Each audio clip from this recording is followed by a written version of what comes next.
Boa tarde a todos. É com imenso prazer que nós começamos a primeira webinar entre o Grupo PET e o Grupo Leme, com a seguinte temática: Agosto Dourado, amamentação para um planeta saudável. Nós listamos algumas informações aqui que vão ser discutidas durante o evento, para que a gente consiga fluir da melhor maneira possível. Primeiramente, a gente quer agradecer a presença de todos, pedir a todos que desliguem seus áudios e suas câmeras.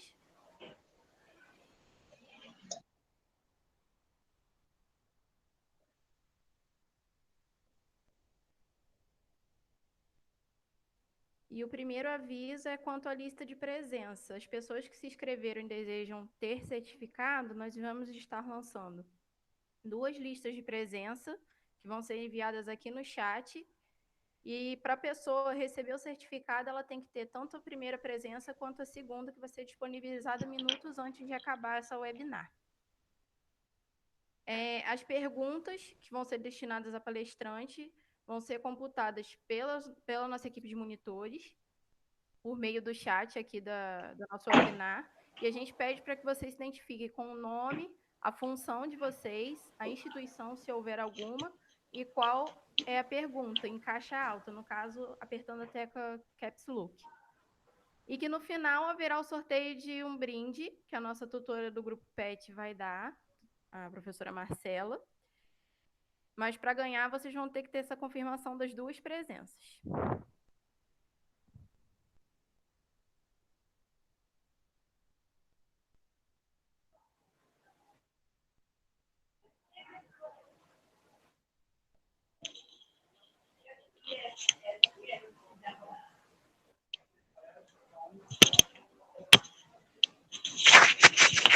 Está sem som, Ingrid. Estou só colocando a apresentação aqui, Rosana, rapidinho.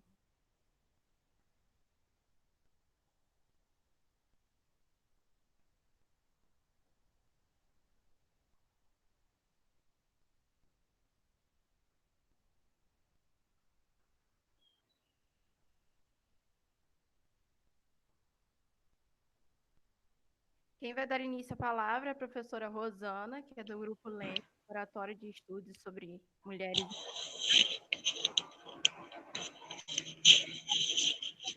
O som está baixo.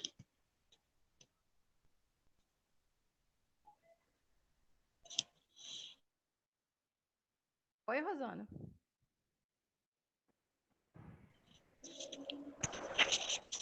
Rosana? Oi, desculpa, aqui estava sem som para mim. Está sem som. Está muito baixo o som. Melhorou? Oh, melhorou bastante. É porque eu estava pelo fone. Ah, então tá jóia. Só uma dúvida. É para eu começar a apresentação ou só apresentar o Grupo Leme? Pode começar a apresentar o Grupo Leme, que eu vou soltar a apresentação aqui. Aí depois, quando você quiser, a gente inicia. Ah, tá. Não, eu estou perguntando se é para apresentação agora ou você vai fazer o vídeo primeiro. Alô? Não, pode sem som de novo? Apresentação. O vídeo vai ser no final. Isso. Ah, então tá jóia. Não, só para me situar. Então, primeiramente, boa tarde a todos. Né? Chegamos ao dia 20, né, de agora de agosto, no nosso webinar. Então, eu vou pedindo para a Ingrid passar para mim o primeiro slide. Então, para a gente situar, né, onde estamos, né, eu estou, né, vendo aí, vocês vendo aí a figura no Rio de Janeiro, né? Não sei os nossos convidados, as pessoas que estão participando, em que cidades, municípios, né, ou estados estão, né? Mas eu estou dizendo de onde estou falando agora, né, do Rio de Janeiro. Então, eu vou estar mostrando, explicando para vocês o porquê desse primeiro slide, da gente estar colocando aí 16 de março, para a gente entender onde nós começamos o nosso momento na universidade enquanto remoto, né? Afastado um pouco do nosso presencial, quando nossas aulas não reiniciaram em 16 de março, e eu não retornei a Rio das Ostras, continuei aqui no Rio de Janeiro.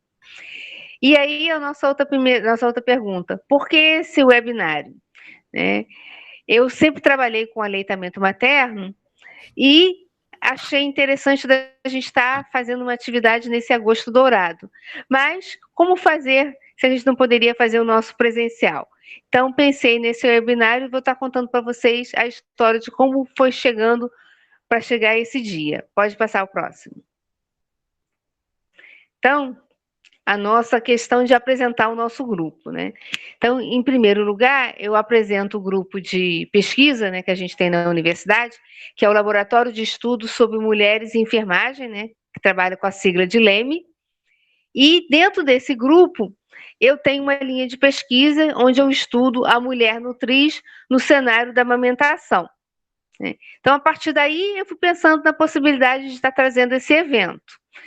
E fiz as nossas parcerias. A gente está esse ano comemorando os 60 anos da UF, e eu achei que era importante da gente estar fazendo uma atividade mais ampla, que pudesse estar divulgando de uma maneira nova, né? Apesar de ser remota, né? Onde nós não podemos nos ver, estar presentes e próximos, mas de uma maneira de estar comemorando. E unimos forças, nos associamos, né? Buscamos parceria com outro grupo da universidade, que é o PET, que é um projeto de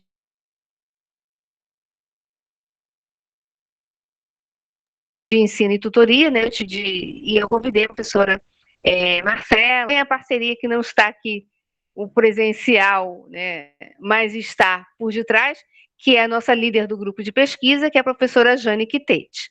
Pode passar. E aí, como eu começo em Rio das Ostras trabalhando com aleitamento materno? Eu chego em Rio das Ostras em outubro de 2009, né? Final do ano.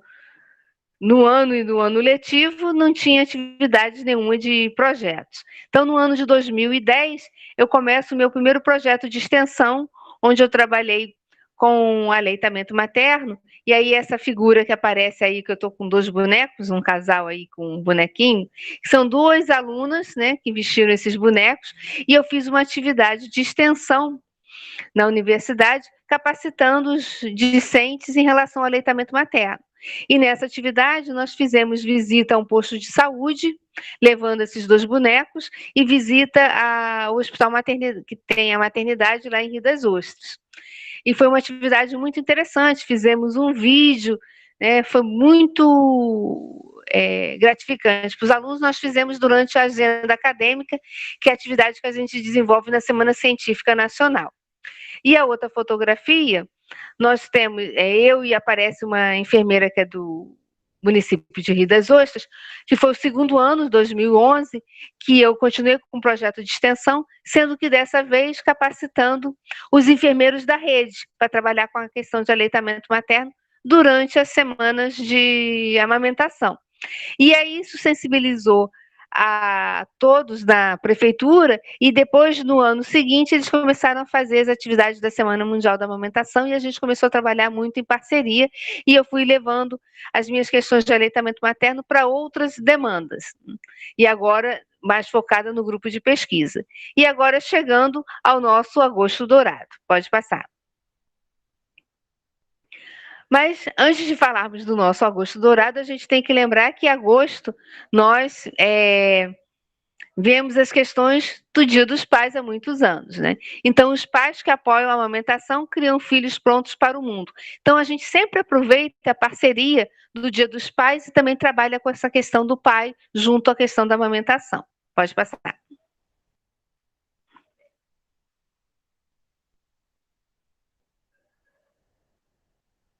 Então, contextualizando, né? Esse ano de 2020, nós comemoramos 5 anos da Portaria 1130, que institui a Política Nacional de Atenção Integral à Saúde da Criança. Por que falar da questão dessa política? Porque a questão do aleitamento materno está dentro das ações da política de saúde da criança. Então, essa política, ela tem o objetivo de promover e proteger a saúde da criança e o aleitamento materno. E o Ministério da Saúde institui essa política, que é dividida em 7 eixos estratégicos, sendo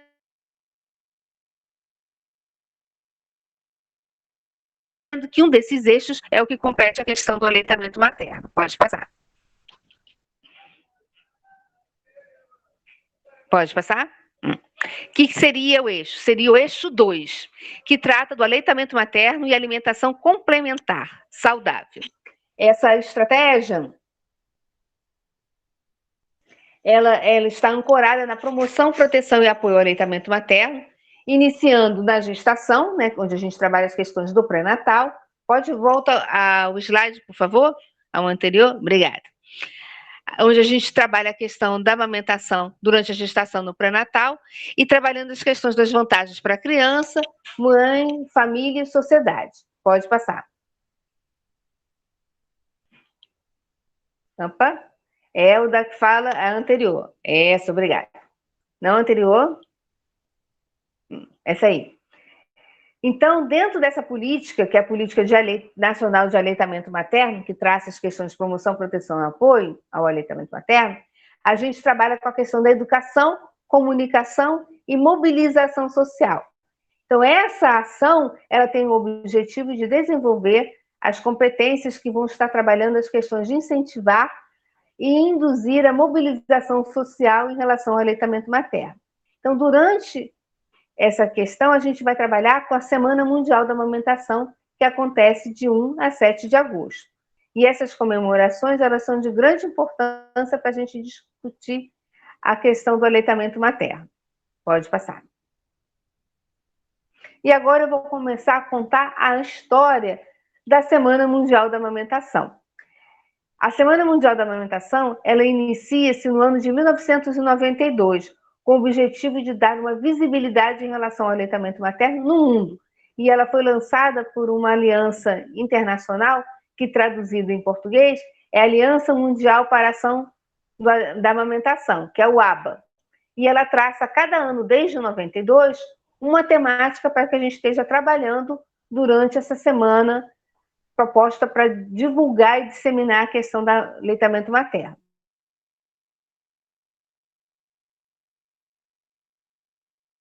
Sendo que o Brasil, no ano de 2017, ele percebe que não é só, é muito pouco. Então, ele institui uma lei, que é a Lei 13.435, onde institui o mês de agosto como sendo o mês do agosto dourado, um mês dedicado a gente trabalhar com o aleitamento materno.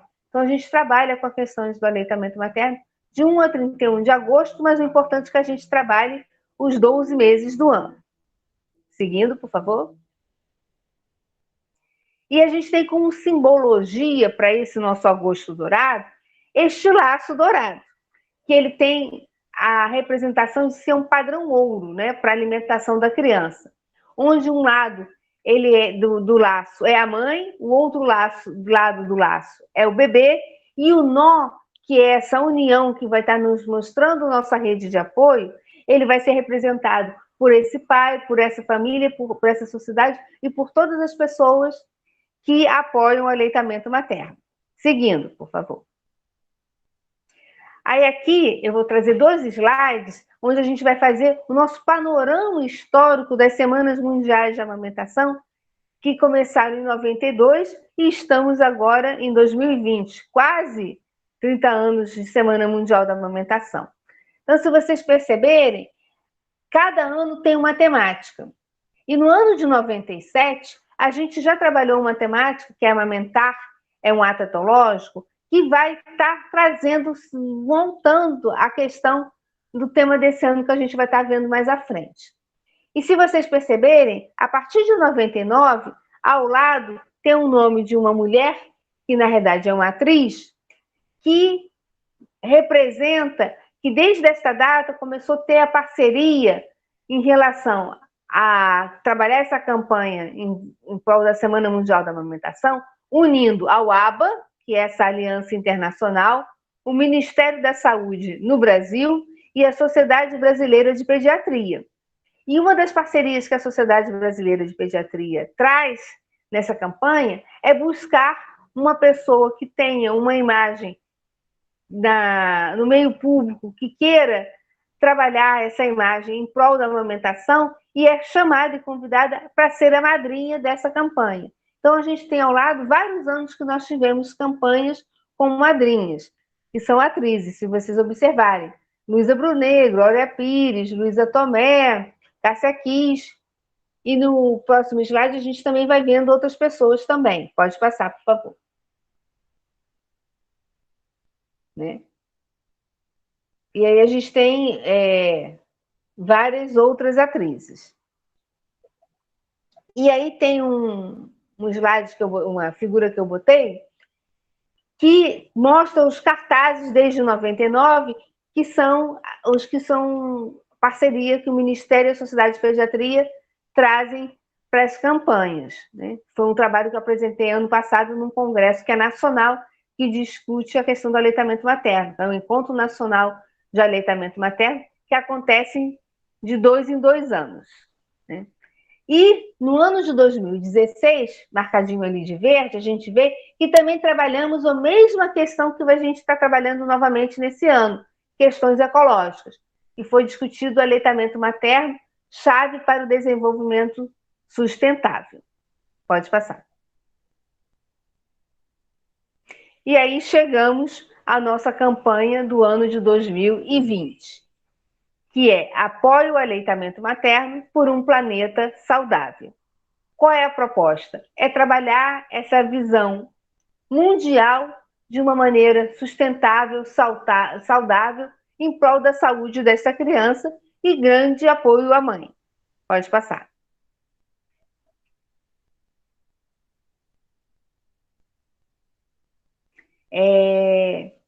Aqui eu trago a chamada, que é a UABA, né, a Aliança Internacional para o Aleitamento Materno. Qual foi a proposta para discutir este ano, né, nesse ano de 2020? Então, ele diz que um dos objetivos é a informação. Então, como é que a gente vai informar? A importância de informar pessoas sobre as ligações entre a amamentação e o ambiente e mudanças climáticas. Então, foi a partir dessa chamada de qual era a proposta desse ano que eu achei a importância da gente estar unindo e fazendo essa parceria com o grupo do PET, que é um grupo de pesquisa da universidade que trabalha com a questão do meio ambiente, e eu achei que era o momento da gente estar unindo a questão da amamentação à questão do ambiente, por conta de ser a nossa temática nesse ano. Um dos objetivos dessa semana desse ano de 2020 é a fixação dessas informações. Como a gente pode estar fixando? Então, mostrar que a amamentação como uma decisão climática inteligente. Então, ver como é que a gente pode estar observando de que a amamentação vai estar nos mostrando questões saudáveis para que a gente não esteja poluindo mais o nosso meio ambiente. A amamentação, a gente tem esse leite direto da mãe, que não vamos ter gastos com mamadeira, com lata de leite, então a gente vai estar ajudando a melhorar o nosso clima. Outra dos objetivos dessa semana é o envolver-se. Então, como é que a gente vai estar envolvendo? Com envolver indivíduos e organizações para obter o maior impacto. Então, a gente vai estar envolvendo não somente uma pessoa ou outra, uma mãe ou outra que esteja amamentando, mas envolver a sociedade, envolver os profissionais de saúde, envolver as empresas, envolver as ONGs, envolver todas as pessoas e instituições. E, por último, o outro objetivo é estimular. Como é que podemos estimular? Estimular através de ações para melhorar a saúde do planeta e das pessoas através da amamentação. Quando a gente vê de que a amamentação ela leva a uma saúde, possibilidade de saúde saudável para essa criança.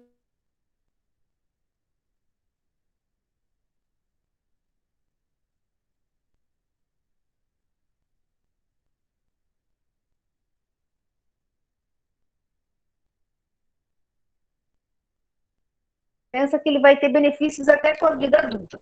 Pode seguir, por favor.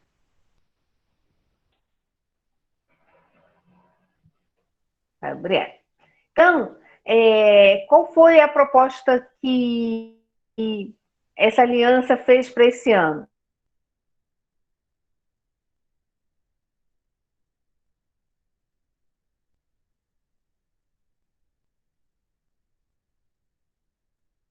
Trabalhar com os 17 Objetivos de Desenvolvimento em 2030.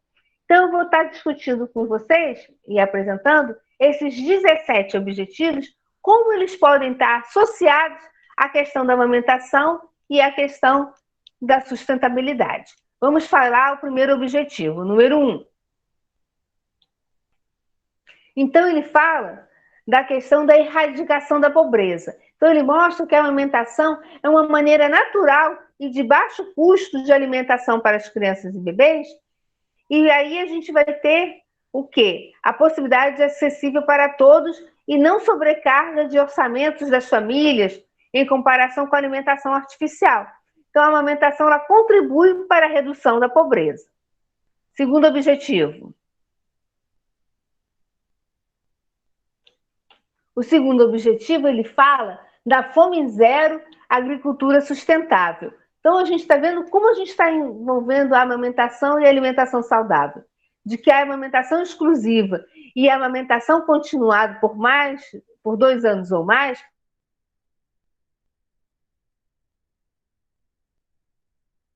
elas fornecem nutrientes de alta qualidade de energia adequada e podem várias questões para trazer saúde e segurança alimentar para os nossos bebês.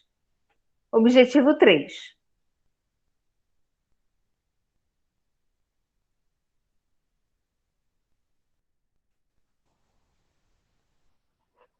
O nosso objetivo 3 é o que ele atende muito mais a nós, profissionais de saúde, onde ele vai estar trabalhando a questão da saúde e do bem-estar. Então, a gente vê aí o quanto a amamentação ela vai estar nos ajudando. Porque essa amamentação ela melhora significativamente a saúde, o desenvolvimento e a sobrevida de bebês e crianças. Também contribui para melhorar a saúde e o bem-estar das mães a curto e longo prazo. Objetivo 4.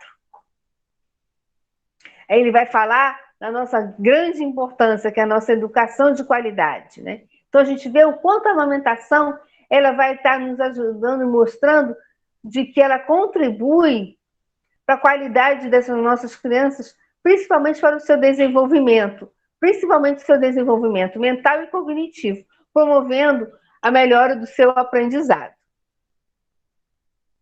Objetivo 5.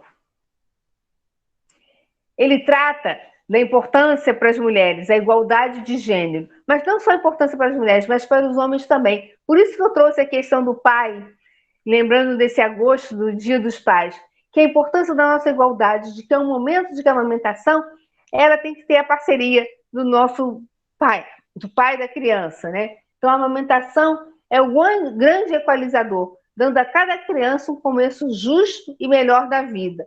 A amamentação é um direito exclusivo das mulheres e elas devem ser apoiadas pela sociedade para amamentar da melhor maneira possível. Aí a gente vê a importância das campanhas que a gente faz da amamentação pública. Por isso que a gente desenvolve nessa época do Agosto Dourado o mamaço, onde as mulheres no ambiente público elas amamentem, de que é importante de que elas não sejam tolhidas de que possam amamentar os seus bebês em qualquer lugar que elas estejam. Ela tem que ter esse direito. E a experiência de amamentar pode ser satisfatória e fortalecedora para a mulher, dando esse empoderamento dela se sentir plena enquanto mulher e na sua questão da maternidade, pois ela está em controle de como alimentar o seu bebê. Então, ela está ali nutrindo, dando essa questão para o seu bebê. Nosso objetivo 6. Aí a gente volta aqui às nossas questões do meio ambiente. A questão da água potável e do saneamento. A gente vê o quanto a amamentação em livre demanda, ela fornece toda a água que o bebê precisa.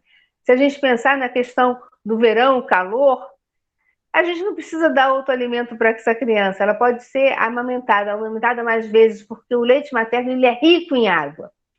E a gente vê que, por outro lado, a alimentação com fórmula, ela requer acesso à água limpa, higiene e saneamento. Então, às vezes, em situações de extrema pobreza, as mulheres não têm essas condições. Então, é importante da gente estar valorizando a questão da amamentação.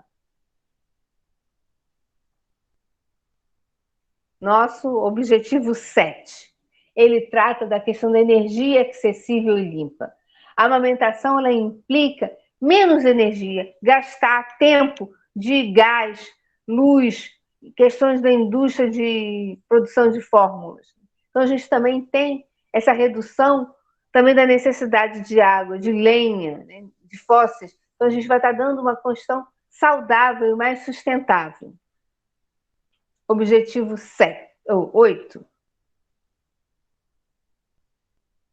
Aí a gente chega à questão do trabalho decente e crescimento econômico. Aí a gente pensar nessa mulher trabalhadora, que ela tem direito de ser apoiada pelos seus empregadores. Por isso aqui a importância nesse momento dessa mulher trabalhadora. Muitas das vezes ela amamenta menos tempo seus filhos porque ela precisa voltar para o mercado de trabalho.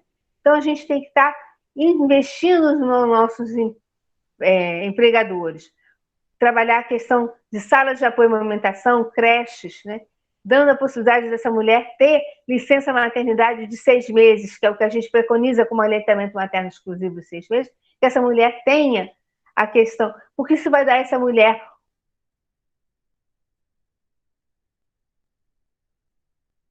uma melhor qualidade para ela, satisfação, ela vai trabalhar com mais de crescimento econômico.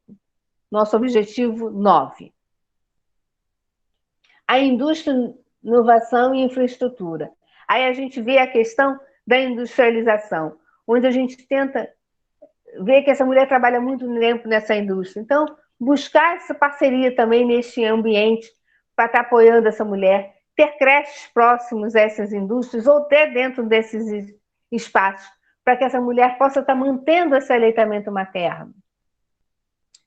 Objetivo 10. Redução das desigualdades. Todas as mulheres podem amamentar e têm condições, independentes da sua condição. Então, as práticas da amamentação diferem em todo mundo, mas ela deve ser protegida, promovida e apoiada. Por isso que é uma organização, essa aliança ela é mundial. Então, você trabalha essa questão da amamentação na primeira semana de agosto mundialmente. Então, não temos desigualdades. Todas as mulheres têm esses direitos. Objetivo 11.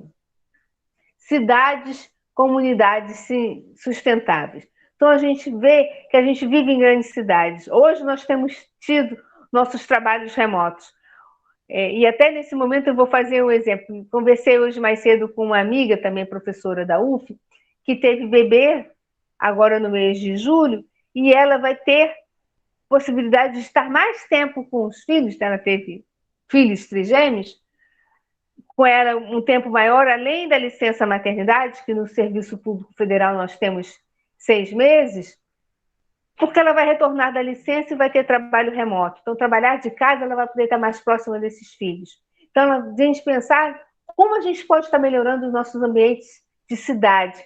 Depois desse momento que nós estamos vivendo, a gente sabe que as coisas vão estar diferentes. Então, o mundo empresarial, ele pode estar pensando de que essa mulher pode retornar da sua licença maternidade e, de repente, trabalhar de casa, estar mais próxima dos seus filhos, ela vai trabalhar muito mais satisfeita. Então, a gente pensar nessas possibilidades e nos adaptarmos e melhorar a questão dessa mulher para que ela possa estar levando essa amamentação para mais tempo. 12º objetivo. Consumo e produção responsável. A amamentação fornece uma fonte saudável. A gente sabe de que está ali a tempo e a hora, 24 horas. Então, é um alimento que está ali a dispor para aquela criança, que não vai ter risco de poluição, nem risco de necessidade de grandes recursos. Então, ele é uma possibilidade natural, de grande importância. 13º, ação contra a mudança global do clima. A gente vê o quanto é possível ajudar a questão climática. Então, a amamentação ela protege a saúde e nutrição da criança em tempos de adversidades e desastres de clima. Então, se tiver alguma situação de catástrofes, a questão da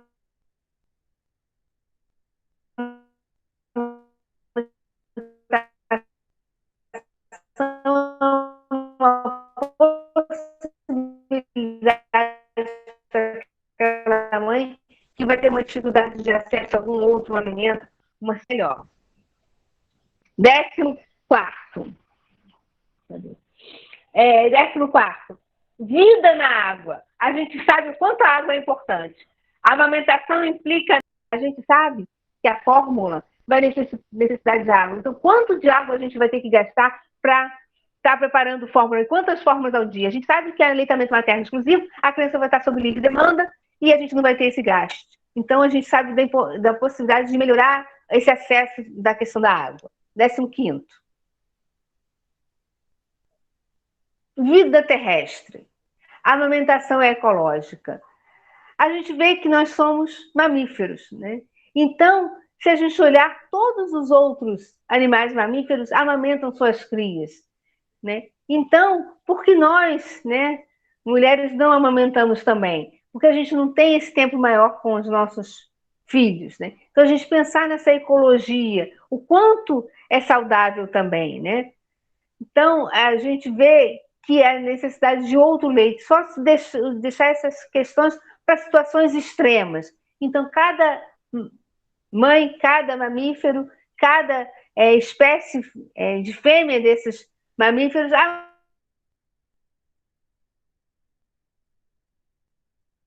amamente a sua própria cria. 16º, vê que criança amamentada ao seio por 2 anos ou mais, elas tornam crianças em ambientes mais saudáveis, em ambientes ricos de demandas saudáveis, de equilíbrios em família, com apoio, e são crianças que vão estar em possibilidades de não violência. Então, a gente pensar o quanto a amamentação contribui para essa cultura de paz. Então, a gente trabalhar nisso, né? Pensar numa não violência. Então, a amamentação é uma questão de saudável, a gente não está agredindo nossa espécie. E nosso último objetivo, não menos importante, né? Mais importante como todos, as parcerias e meios de implementação. Nós não temos que trabalhar sozinhos, nós temos que trabalhar em parceria. Então, uma das grandes questões para esse webinário foi trabalhar em parceria. Não fiz menção, mas eu tenho os nossos bastidores, as 2 monitoras do grupo do PET que estão nos dando ajuda, a Yasmin e a Ingrid, são as nossas possibilidades de parceria. A gente tem que estar fazendo esse trabalho em parceria. A Estratégia Global para a Alimentação de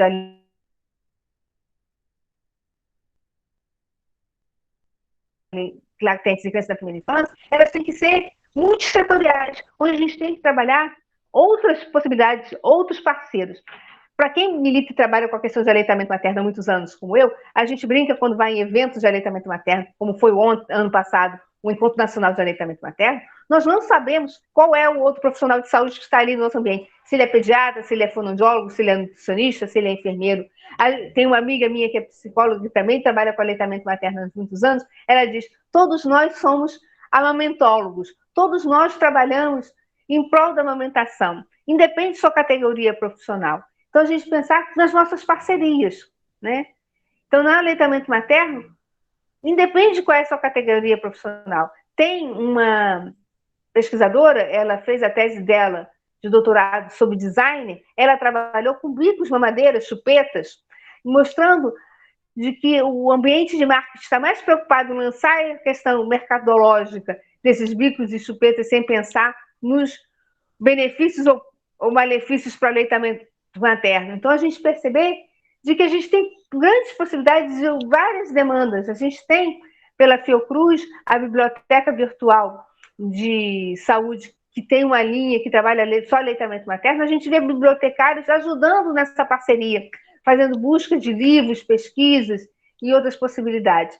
Então, a gente vê que tudo é possível nessas parcerias. Então, a gente pensar, quanto mais redes de apoio e de parcerias, né? A gente tinha antigamente das ONGs, grandes parceiras, a gente tinha amigas do peito, mulheres que amamentaram, que se uniam e faziam grupos de apoio. Então,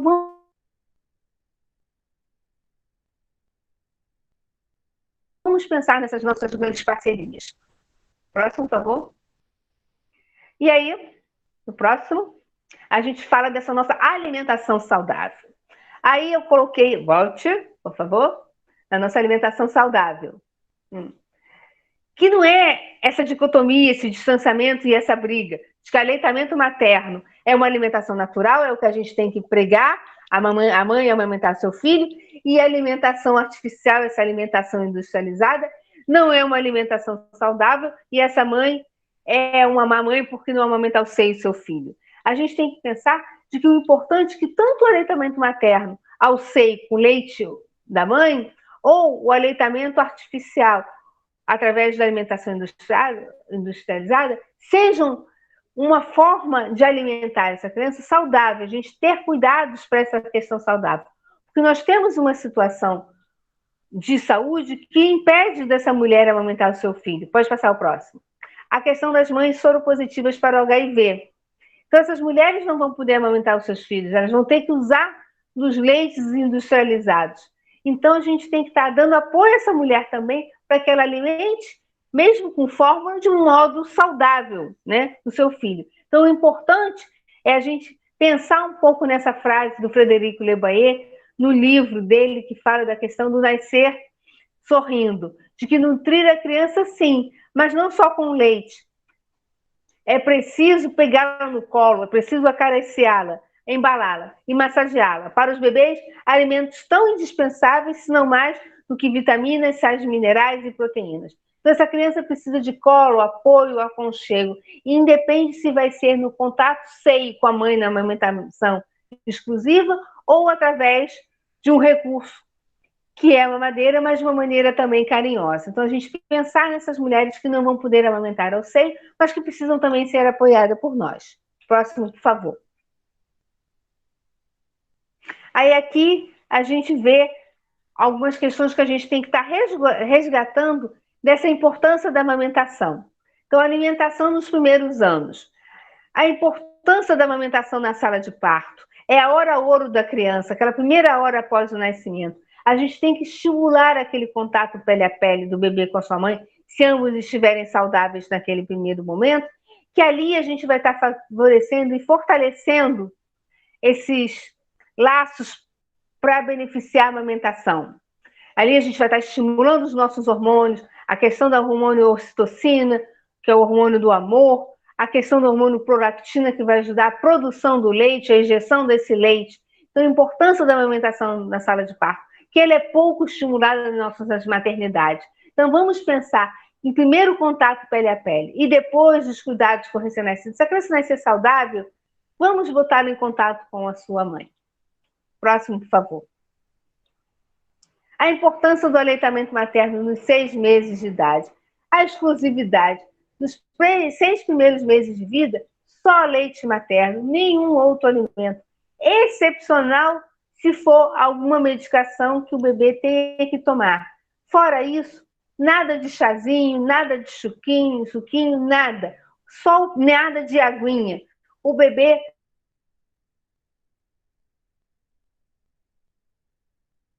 só no seio materno. Ofereça mais vezes o bebê no seio, se for um dia mais quente. Tarde, noite, de madrugada, em casa, na rua, no jardim, em qualquer lugar.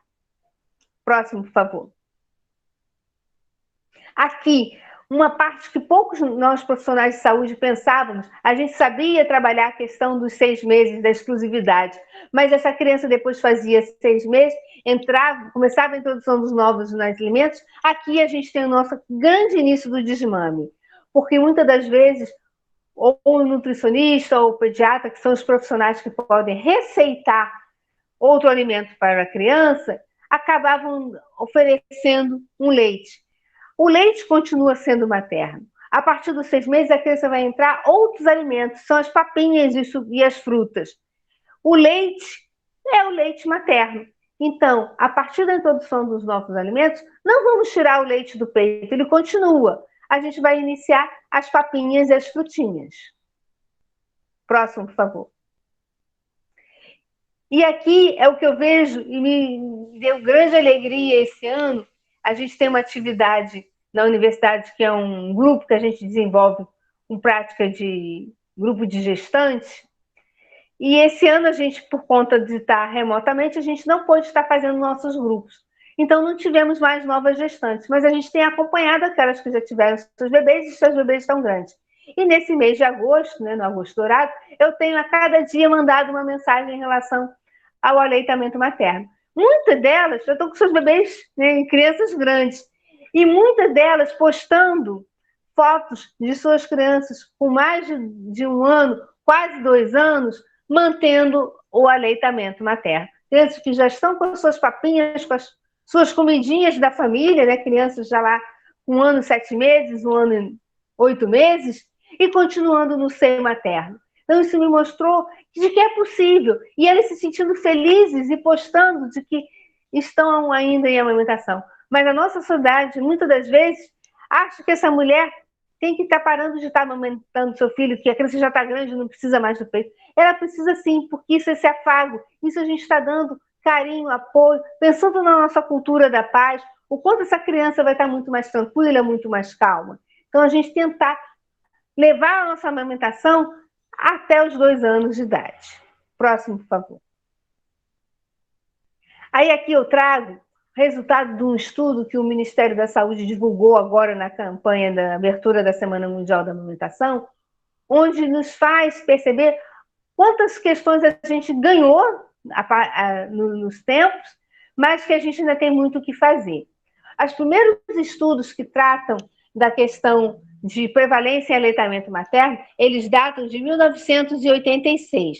Então, nós tivemos estudos em 1986, em 1996 e em 2006. E esse ano de 2019, que foi ano passado, eles fizeram um novo estudo, que é esse Estudo Nacional de Alimentação e Nutrição Infantil, que se chama ENANI. E aí, na abertura da campanha do Agosto Dourado, no início de agosto, o Ministério da Saúde apresentou esses resultados. E aí mostra que a prevalência de aleitamento materno exclusivo aos 4 meses de idade, que é o que a gente sabe que é a nossa licença maternidade da grande maioria das mulheres trabalhadoras deste país, é uma prevalência de 6 meses. E a gente, de 6%. Né? E aí a gente vê que se a Organização Mundial de Saúde e o Ministério da Saúde dizem que o aleitamento materno exclusivo deve ser de 6 meses, então 100%, a gente já perde um número grande de mulheres que desmamam seus bebês.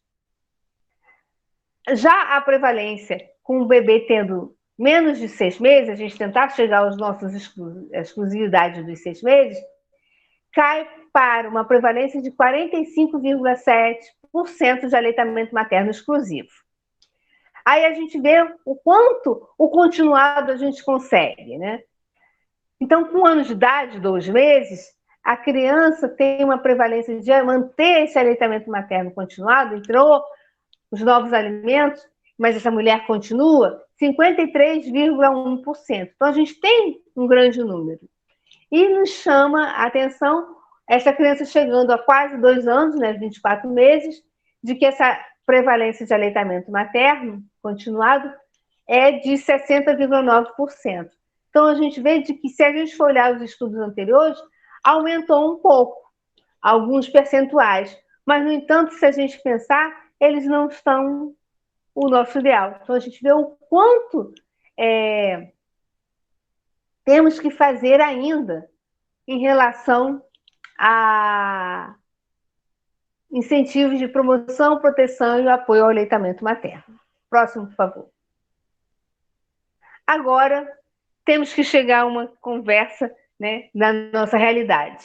Discutir a questão da amamentação nesse nosso cenário da Covid-19. Né?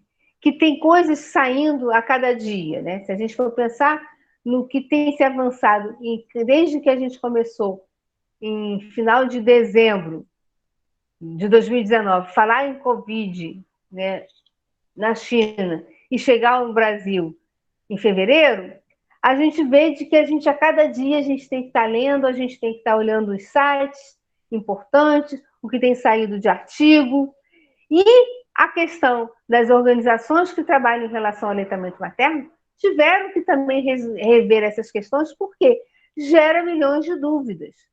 E como é que a gente vai fazer, como é que a gente não vai fazer? E ter os filhos nas maternidades nesse momento, então gerou várias dúvidas, tem tido várias situações, e trouxe aqui para a gente estar discutindo isso dentro da questão da Semana Mundial da Amamentação, porque todos os eventos que estão trabalhando a questão do Agosto Dourado estão trabalhando a questão da amamentação junto com a Covid. Alguns falando um pouco mais, outros falando um pouco menos. E aí eu tentei trazer aqui um pouquinho para que a gente, se tiver necessidade mais à frente, a gente está divulgando depois para vocês que vão ter mais atividades mais à frente, que vai ter focadamente, especificamente, discutindo essa questão. Mas eu trouxe aqui uma pincelada para que a gente esteja vendo o que tem sido apresentado no momento. Então, a Organização Mundial da Saúde, ela orienta a manutenção da amamentação, por falta de elementos que comprovem que o leite materno possa disseminar o coronavírus. Próximo, por favor. Aí eu trago aqui para vocês qual foi o cartaz que o Ministério da Saúde lançou em relação à chamada dessa campanha de Semana Mundial da Amamentação nesse ano de 2020 no Brasil. A gente só teve acesso a essa chamada desse cartaz na chamada do Ministério da abertura da campanha, que foi no início de agosto. E a gente vê que foi um cartaz feito dentro do nosso contexto que nós estamos vivendo, a questão do coronavírus, né? Que é a questão do uso da máscara. E aí a gente vê que, até se a gente olhar qual foi o tema da UABA para esse tema que o Ministério colocou, ele teve que contextualizar o que nós estamos vivendo no país, né? E aí, a partir daí eu quis trabalhar com essa imagem que é a cartaz do Ministério para trabalhar a Semana Mundial, para a gente estar correlacionando como trabalhar a questão da amamentação focada na questão do coronavírus. Pode passar, por favor. Então, o que a OMS e o Ministério da Saúde do Brasil recomendam? A amamentação seja mantida em casos de infecção do coronavírus, né, do Covid-19, desde que a mãe deseje amamentar e esteja em condições clínicas adequadas para fazê-lo. Aí a importância, nós, profissionais de saúde, né? Estou falando aqui profissionais de saúde porque esse evento, não sei o perfil desses nossos profissionais. Sou enfermeira, mas eu não quero estar focando só para que seja uma tarefa da enfermagem, mas que se de todos nós, profissionais de saúde. Então, a gente tem que ver com essa mulher, se ela está com a infecção do coronavírus, avaliar a condição dessa mulher e se ela deseja ou não amamentar. Então, a partir disso, a OMS e o Ministério da Saúde traduziu, criou um fluxograma, como poderíamos estar traçando e conduzindo a nossa assistência junto a essa mulher, independente dela ser positiva para coronavírus ou não. E eu tive dificuldade de estar trazendo para essa projeção esse fluxograma como estava disponível na internet, então eu fiz uma adaptação no PowerPoint para que a gente esteja fazendo passo a passo e está discutindo esse fluxograma. Pode passar, por favor. Então, quais seriam as nossas medidas preventivas necessárias? São as básicas para qualquer questão quando a gente está discutindo as prevenções em relação à Covid-19. A importância da lavagem das mãos antes de tocar no bebê na hora da mamada. Então, essa mãe vai amamentar o bebê, lavar as mãos antes. Isso, até independentemente, a gente está vivendo essa pandemia. Mas reforçar isso junto a essa mãe, a questão da lavagem das mãos. O uso de máscara facial durante a amamentação. Se possível, ela vai estar tendo contato olho a olho, a gente só vai estar protegendo o nariz e boca. Até a gente pensar, não sabemos qual foi essa condição, em que maternidade essa mulher teve o seu bebê, se possível, que ela mantenha durante essa mamada, porque ela vai estar tão próximo do seu bebê, o uso da máscara. É uma questão de prevenção, ela vai estar com um cuidado maior e zeloso ao seu bebê. No caso de mãe não se sentir à vontade para amamentar diretamente a criança, ela poderá extrair o seu leite manualmente ou usar bombas de extração, e aí usar todo o controle de higiene e higienização com hipoclorito, esse material que ela vai estar fazendo ordem, e pedir para outra pessoa, familiar ou um profissional de saúde, estar oferecendo esse leite para ela, para o bebê. Então, a gente está pensando nessas medidas, mas sempre vendo com aquela mãe se é o que ela quer, se ela está se sentindo confortável. ou não para isso.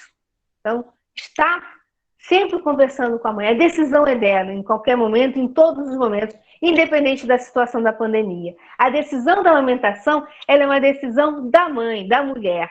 E essa decisão, ela toma a cada mamada. Ela vai saber se ela quer continuar amamentando seu filho ou não. Se ela acha que aquele momento foi, se ali é o que foi possível para ela, ela acha que pode ser mais ou menos. O importante é ela fazer aquilo que for da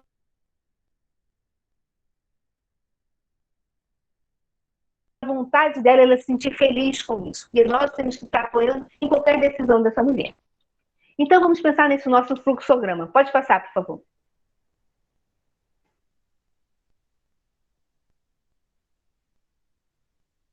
Pode passar o slide, por favor? Então, vamos pensar nas nossas grandes perguntas. A mãe é um caso suspeito ou confirmado de coronavírus, né? Covid-19?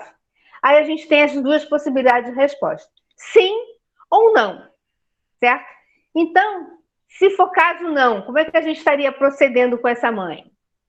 Caso não. Então, se essa mãe não é um caso suspeito e nem está com coronavírus, então a gente vai continuar a apoiar essa mãe para amamentar, como a gente faz com todas as outras mães nesse processo.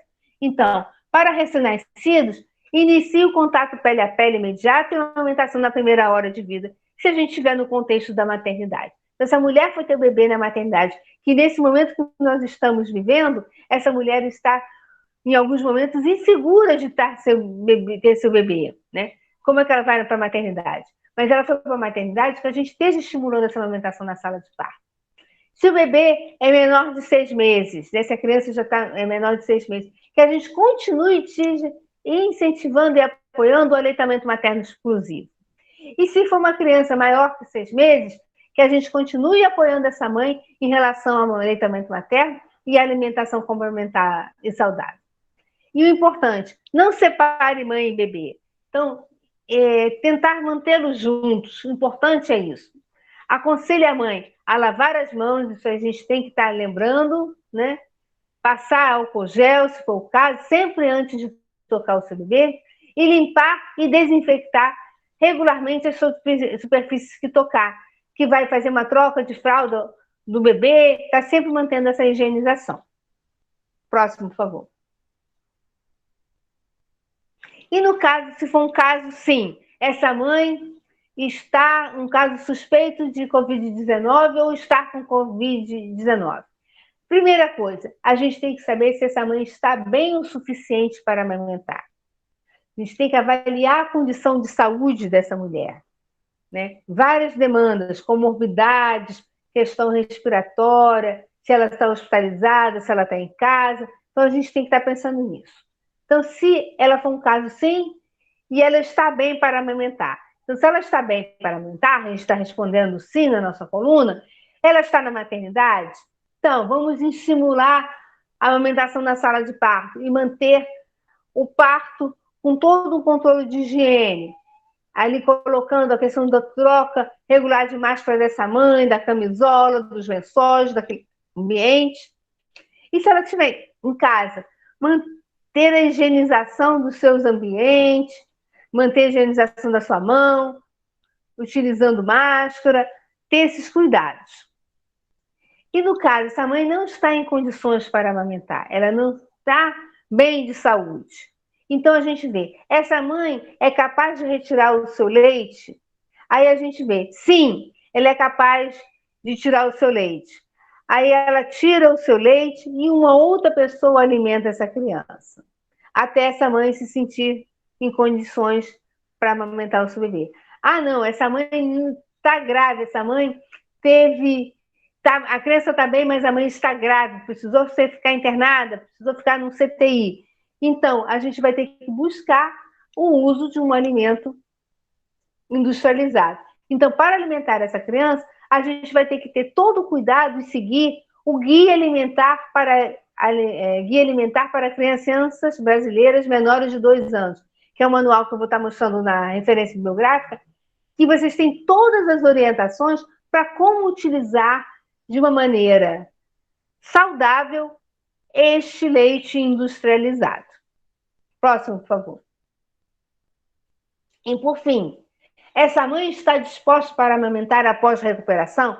Essa mulher já saiu da sua parte de gravidade? Essa mãe tem desejo de amamentar? Ainda sente de que sua mama está produzindo leite? Sim. Então, vamos ajudar essa mãe na relactação quando estiver clinicamente bem. O quanto ela conseguir, o quanto for possível, ela vai se sentir tão bem, isso vai ajudar tanto na sua restabelecer sua saúde, de que não importa o tempo que ela vai manter essa amamentação e essa relactação. O que importa é que naquele momento ela se sentiu feliz e se sentiu segura e apoiada para aquela situação. Pode passar, por favor. E chegamos às nossas referências. Vou estar só falando de cada uma, são materiais do Ministério que vocês têm como ter acesso nas redes. Então, bases para a discussão da Política Nacional de Promoção, Proteção e Apoio ao Aleitamento Materno. Ele traz tudo de aleitamento materno, de como está essa política nacional. O outro, Política Nacional de Atenção Integral à Saúde da Criança, orientações para a implementação. A gente vai ver a questão do aleitamento materno dentro desse contexto da criança como um todo. O quanto esse aleitamento materno vai ser importante para essa criança em todos aqueles 7 eixos que eu falei no início da nossa apresentação. E, por fim, o Guia Alimentar para Crianças Brasileiras Menores de 2 anos.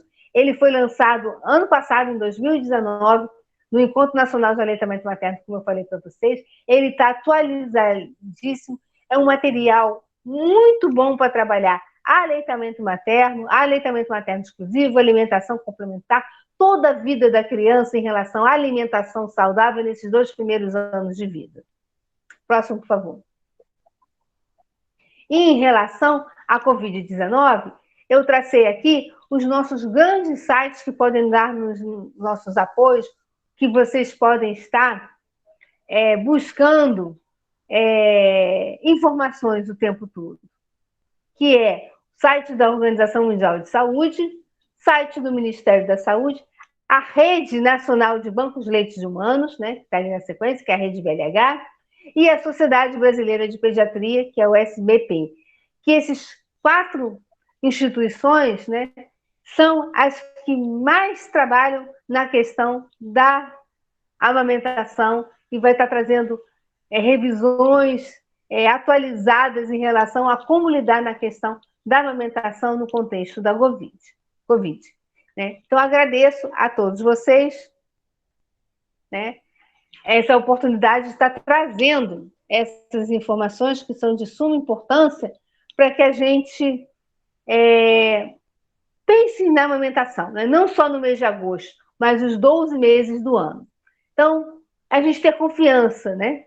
E que tudo passa, né? Então, vamos ver que hoje a gente fez essa nossa discussão do Agosto Dourado de uma maneira remota, mas que, se Deus quiser, a gente ter confiança de que no ano que vem a gente possa estar presente, um vendo o outro. Eu não falando aqui na minha telinha do celular, né? Mas eu estou vendo as pessoas que estão me assistindo. Eu acho que isso é importante. O aleitamento materno precisa desse toque, né? E falar dele dessa maneira distante me deixa meio assim, sem jeito, mas eu fui me empolgando porque é uma questão temática que eu gosto. Então, a gente pensar nisso, de que tudo vai dar certo. Então, a gente pensar e trabalhar em prol da promoção, proteção e apoio ao aleitamento materno. Obrigada. Nós também gostaríamos de te agradecer, professora Rosana. É um conteúdo de grande relevância, principalmente nesse mês do agosto, né, em qual nós comemoramos o Agosto Dourado. Nós gostaríamos agora de estar apresentando também a nossa tutora, a professora doutora Marcela Muniz. Ela é a nossa líder, né, do grupo PET, e nós agora estaremos...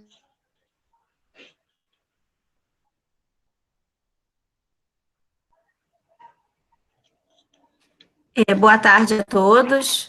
O som às vezes fica um pouquinho picotado, né? Mas faz parte aí dos nossos problemas online.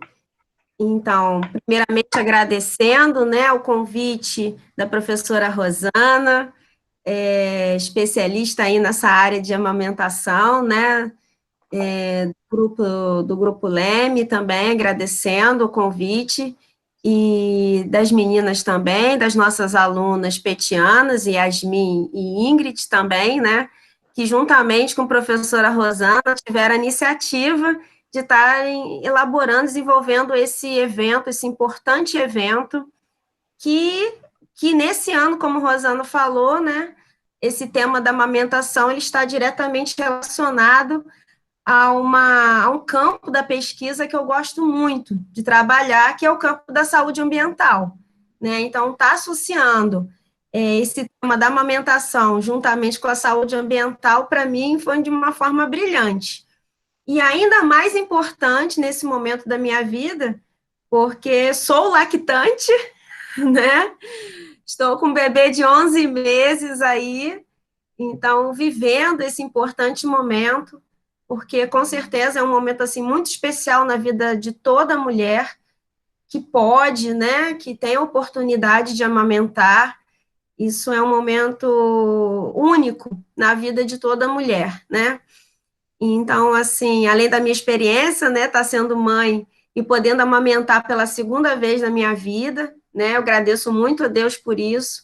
Realmente é um momento de muito amor, de vínculo afetivo que é inexplicável, esse vínculo afetivo que você tem, que você forma junto com o seu filho, né? Esses laços de amor que são construídos, eles não se dissolvem por nenhum momento, né? E você está fortalecendo esse vínculo e esse laço de amor com o seu filho, além de todos os benefícios aí que a professora Rosana já colocou muito bem, sobre a amamentação de fato, né? Eu queria, assim, trazer, assim, só de uma forma complementar, Rosana já colocou, assim, toda a importância, o incentivo que a gente tem que estar dando, todo o apoio a toda mulher que amamenta, seja uma mulher, quer dizer, toda mulher, ela é trabalhadora, né? Seja ela dona de casa, ou mesmo que esteja trabalhando fora, né? A gente sabe, assim, os milhões de papéis que a mulher assume, né? E ainda mais quando ela assume ser mãe e se dedicar à amamentação. A gente sabe que a gente tem aí alguns desafios pela frente, mas que com certeza valem a pena tocar esses desafios, né? Enfrentar esses desafios com o apoio dos profissionais de saúde, com o apoio dos filhos, do marido, né? E de outros familiares e amigos também. Essa rede de apoio é muito importante para poder a mulher conseguir, de fato, amamentar adequadamente até os 2 anos de idade da criança, né? Então, assim, já que a gente está falando desse tema de saúde ambiental, eu queria trazer uma discussão para vocês, que é uma discussão justamente que a gente quer evitar ao máximo o quê? O uso da mamadeira, né? A gente sabe que a determinado momento ela até se faz necessário, só que a gente tenta ao máximo evitar esse uso, principalmente de mamadeira, e evitar de uma forma definitiva, assim, o uso das chupetas e de outras vasilhas e materiais e objetos que se utilizam do plástico, tá? Eu venho falar um pouquinho para vocês sobre os riscos mesmos, sobre os riscos à saúde da criança, de estarem utilizando esses objetos, esses materiais, à base do plástico, né? Porque a gente sabe que o plástico, ele faz presente no cotidiano da vida das crianças, das mães e das crianças, né? É muito difícil você encontrar uma criança, uma mãe que não se utilize de algum plástico que seja pela chupeta, pela mamadeira, pela vasilha que dá lá na criança, a comidinha para a criança, né?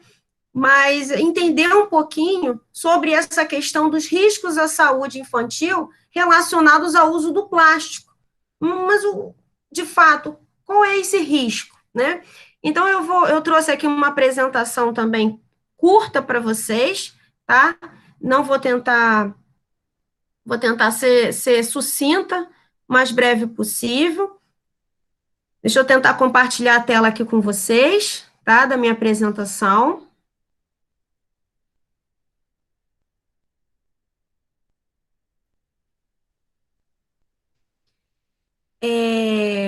Então, assim, desculpa, eu não me apresentei totalmente, mas a Yasmin já começou a me apresentar, né? Eu sou professora, pesquisadora também no Departamento de Enfermagem de Rio das Ostras, assim como a professora Rosana, e eu atualmente também estou como tutora do Grupo PET Conexões Enfermagem da UF, né? E é um enorme prazer aqui estar falando um pouquinho desse campo da pesquisa de saúde ambiental associada à amamentação para vocês. Então, eu já entrei nesse assunto falando do plástico, né? A gente tem várias preocupações e desafios em torno do conhecimento relacionado ao uso do plástico de uma forma rotineira, seja para consumo de alimentos, para consumo da água, para consumo de leite, tá? E a própria Organização Mundial da Saúde, ela ainda está num processo de investigação com mais pesquisas sobre o significado, de fato, dos microplásticos, tentando também associar a importância que a gente precisa avançar nesse sentido de reduzir a poluição do meio ambiente por esses materiais, e a gente sabe que o consumismo humano, atualmente, nos dias atuais, ele gira em torno do consumo exacerbado do plástico, né? Praticamente tudo que faz parte da nossa vida cotidiana hoje, a gente utiliza do plástico. Então, desde a garrafinha de água mineral, nosso copo, tudo se passa pelo uso do plástico, tá? E aí eu venho trazer para vocês, relacionado diretamente aos materiais de uso infantil, que a gente tem, como eu já comentei, as vasilhas, a mamadeira. Então, a gente tem 3 importantes substâncias químicas que são altamente tóxicas para a saúde humana e especialmente para a saúde infantil, tá? O que a gente tem, a gente chama, na composição desse plástico, são as dioxinas, tá? São os PCBs, de uma forma abreviada, assim, esse termo aí, policlorinatebifenol, tá? E o bisfenol A, BPA. Então, vou falar, assim, apenas a sigla dessas substâncias, tá bom? Então, dioxinas, PCBs e o BPA. São os 3 principais tipos de substâncias químicas que entram na composição de qualquer plástico, ou da maior parte desses plásticos, ok? Então, assim, o que a gente tem? O conhecimento hoje que são compostos químicos altamente tóxicos existentes no meio ambiente e nos organismos vivos. Então, desde um organismo vivo, um peixe, uma planta marinha, tá? Crustáceos, até os mamíferos, inclusive o ser humano, esses compostos, eles persistem, eles se bioacumulam no organismo vivo e eles persistem por um período longo de anos, ok? Então, eles não são eliminados com tanta facilidade. Então, uma vez adquirindo esse composto químico em seu organismo, ele vai persistir por muitos e muitos anos. E talvez ele até nunca seja eliminado do seu organismo, tá? E aí a gente pode falar, mas de que forma eu posso estar sendo afetado e o meu organismo pode estar absorvendo esse tipo de composto químico? Pela própria alimentação, né? A via digestiva é uma das principais vias de introdução desses compostos no nosso organismo. Então, a via digestiva, seja pelo alimento, pela água, é o que a gente consome, a gente está realmente absorvendo esses compostos químicos.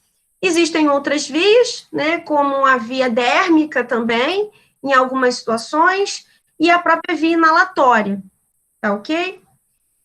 Então, assim, os PCBs, eles são um grupo de 209 congêneres e declínio, e congêneres de tipos e misturas químicas altamente complexas, porém, o declínio do seu uso na composição de plásticos e outros materiais vem acontecendo desde a década de 70, principalmente pelo avanço do conhecimento em termos de toxicidade à saúde humana.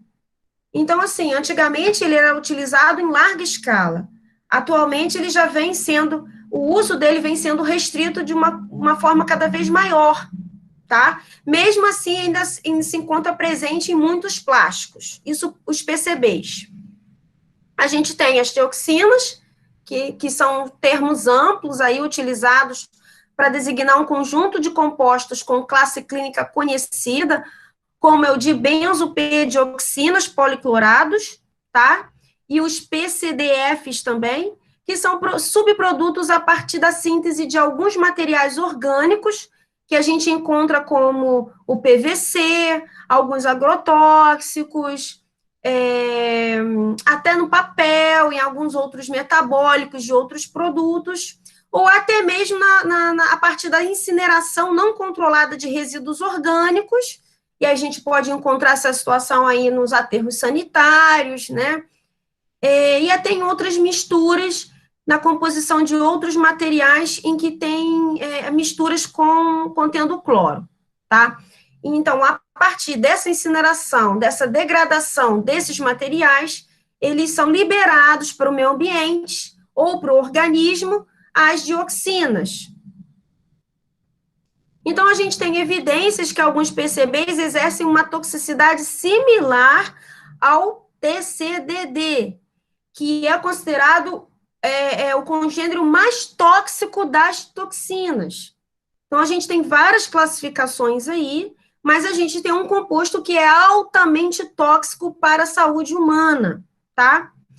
E o BPA, né, que é o nosso bisfenol, que ele é muito comentado atualmente, nível mundial, quem não pegou já numa mamadeira e já ouviu lá na sua composição, livre de BPA, livre de bisfenol A, tá? Então, ele é um dos compostos químicos hoje mais comentados no mundo inteiro, BPA. Ele é um monômero sintético empregado para produzir plásticos policarbonatos em larga escala industrial em todo o mundo, mas ele principalmente entra na composição de chupetas e mamadeiras também, tá? Então, a gente tem aí os riscos para a saúde da criança. Primeiramente, todas essas substâncias químicas, elas se tratam de substâncias altamente lipofílicas, ou seja, elas são pouco absorvidas do trato gastrointestinal nos primeiros meses de idade, tá? Então, principalmente essa situação acontece devido à imaturidade fisiológica da circulação enterohepática dos ácidos biliares e de suas funções metabólicas na criança, desde o recém-nascido até os primeiros anos de vida, tá? Principalmente até o primeiro ano de vida. Essa situação ainda é mais delicada e que nos remete a um cuidado ainda maior em termos do que a criança consome, qual é o alimento ofertado para a criança de até 1 ano de idade, justamente por conta da imaturidade do trato gastrointestinal e também do próprio sistema imunológico dessa criança, tá? Então, a gente tem que tomar muito cuidado, porque o alimento, seja o leite, ou seja outro tipo de alimento, até mesmo a água, em que na composição desta água, na composição deste leite, né, entrar também esse tipo de substância tóxica, a criança vai estar absorvendo pela sua via digestiva, tá, pelo seu trato gastrointestinal, e assim, essas substâncias, elas vão se espalhar pela corrente sanguínea por diferentes tecidos e órgãos do organismo humano, do organismo da criança, tá? E, na verdade, elas são absorvidas de uma forma muito rápida. Isso também nos alerta para o perigo, né, dessas substâncias também causarem algum tipo de problema na criança algum tipo de transtorno em termos de tecidos e órgãos de uma forma muito rápida. Então, essas substâncias, elas podem estar agindo de uma forma rápida, porque elas são absorvidas rapidamente e podem desencadear efeitos à saúde de uma forma rápida, tá? O bisfenol, ele é comprovadamente reconhecido como uma toxina capaz de produzir alterações epigenéticas, estrogênicas e neurocomportamentais.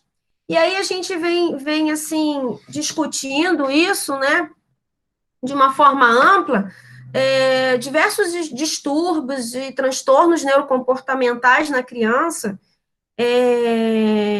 que diversas crianças, né, no mundo em todo, vêm apresentando. Então, assim, esse é um lado da pesquisa que está sendo conduzido, realmente, se esses transtornos neurocomportamentais da criança, atualmente, se eles não têm relação direta, se eles não estão associados diretamente a essa exposição química ambiental, a esses tipos de substâncias tóxicas, tá? Os PCBs também são considerados imunotóxicos, porque eles são capazes de induzir mudanças na resposta inflamatória e na resposta imunológica, principalmente em relação às células T dependentes. E aí existe o risco, né? O risco de surgimento de diversas doenças infecciosas, doenças autoimunes, né? E até mesmo existem alguns estudos já caminhando nesse sentido de comprovar o risco de diversos cânceres na infância e até cânceres na fase adulta, mas devido a uma exposição química que aconteceu na infância, que aconteceu até desde a gestação, passando pela amamentação e até em toda a fase aí da infância, até os seus 5 anos. Então, a criança ela pode se expor a essas substâncias, né? Ainda na infância, mas as consequências são futuras. Os efeitos à saúde são futuros. Esses efeitos podem acontecer em longo prazo. Então, a gente pode ter as consequências disso de uma forma tardia, já na fase de adolescente, já na fase adulta. E é muito difícil a gente conseguir associar, né? Um câncer, por exemplo, na fase adulta, associar esse câncer a uma exposição em que esse indivíduo teve durante a sua fase de infância, tá? Além disso, a gente tem os PCBs aí, as dioxinas também agindo nos receptores dos estrogênios. Então, há todo um comprometimento neurohormonal, tá? E essas substâncias, portanto, elas são classificadas como disruptores endócrinos, porque elas são capazes de alterar todo o envio hormonal da criança até a fase adulta, ok? E, por consequência, podem gerar aí de inúmeras alterações cognitivas nesse indivíduo também. A gente tem aí ainda a possibilidade de outras patologias serem geradas pelo desequilíbrio hormonal, né, causado por essas substâncias químicas, o BPA, PCB, dioxinas, como câncer de mama, infertilidade, síndrome do ovário policístico. Por exemplo, a gente tem muitos casos de adolescentes, de meninas, né, iniciando aí a sua fase de menstruação e já de uma forma precoce, tendo a ocorrência bastante frequente da síndrome do ovário policístico. Por que isso está acontecendo, né? E um dos possíveis fatores causais associados a esta patologia é, sim, a exposição química a esse tipo de substância, tá? E a gente tem outros tipos de cânceres aí, ou mesmo de hiperplasias, como a hiperplasia de próstata também nos meninos, nos homens, sendo causados também por esse tipo de exposição ambiental química. Mas aí, vocês devem estar me perguntando, eu falei que através da via alimentar, né, essas crianças podem estar se expondo a esses tipos de substâncias. Mas de que forma, de fato, o alimento, ou o leite ou a própria água, ela pode conter esse tipo de substância. Principalmente se deve ao aquecimento ou à esfoliação desse tipo de plástico, gente. Muita gente faz a sua preparação aí da mamadeira, inclusive, né, ou do leite artificial, tá? Se usa desse leite artificial e rapidamente aquece ele, né? E ali é o desprendimento dessas substâncias que estão na composição do plástico da mamadeira, e essas substâncias, elas são absorvidas, elas se infiltram no leite. E aí a criança, ela usa esse leite contendo esses tipos de substâncias químicas tóxicas no leite, presentes no leite, tá? É claro, né, que com certeza todo mundo vai esfriar a sua mamadeira, o seu leite, para poder oferecer à sua criança. Só que mesmo esfriando, mesmo assim, né, dependendo da temperatura, há um processo aí de desprendimento dessas substâncias, tá? Em que você, ao colocar o leite ou o alimento mesmo, o líquido, bastante quente em contato com o plástico, ele favorece esse processo de desprendimento e de entrar na composição do alimento, tá? E aí, muitas vezes, né, dessa forma, a gente espera com que a mamadeira esfrie com leite, mas esse processo já está acontecendo, tá? De exposição química pelo leite materno, pelo leite artificial, tá? E aí, a Rosana já entrou muito bem, né, nesse assunto, nesse tema sobre os Objetivos de Desenvolvimento Sustentável. Eu não vou me detalhar sobre isso, porque ela já falou muito bem. Eu destaquei apenas a meta 2, que é a questão de acabar com a fome, alcançar a segurança alimentar. Porque se a gente está falando aqui de amamentação, com certeza o leite materno, ele é o leite mais rico, ele é o leite mais seguro, tá? De ser oferecido para sua criança, porque ele contém inúmeros benefícios aí, em termos imunológicos, fisiológicos, para o alcance sustentável, tá? Do próprio meio ambiente, e também em termos de sustentabilidade humana, de sustentabilidade social humana, porque quando a gente fala de sustentabilidade, a gente não está se remetendo apenas ao meio ambiente, tá? A gente também está se remetendo aí, num contexto global, como sustentabilidade da vida humana, né? E de uma forma segura e saudável, tá? E aí, eu só queria destacar essa situação, se a gente está falando, estimulando, né, a manutenção da amamentação, a gente precisa ter um leite materno também seguro. E quando a gente pensa no leite materno seguro, a gente também tem que focar realmente na saúde da mulher, na saúde dessa mãe, né? Desde a gestação até na sua fase enquanto lactante, o quanto é importante que essa mulher se cuide sua própria saúde também. Todo o alimento que essa mulher estará consumindo também, tá? Inclusive, se ela consumir alimentos contaminados com essas substâncias químicas, esses também podem estar passando pelo leite para a criança.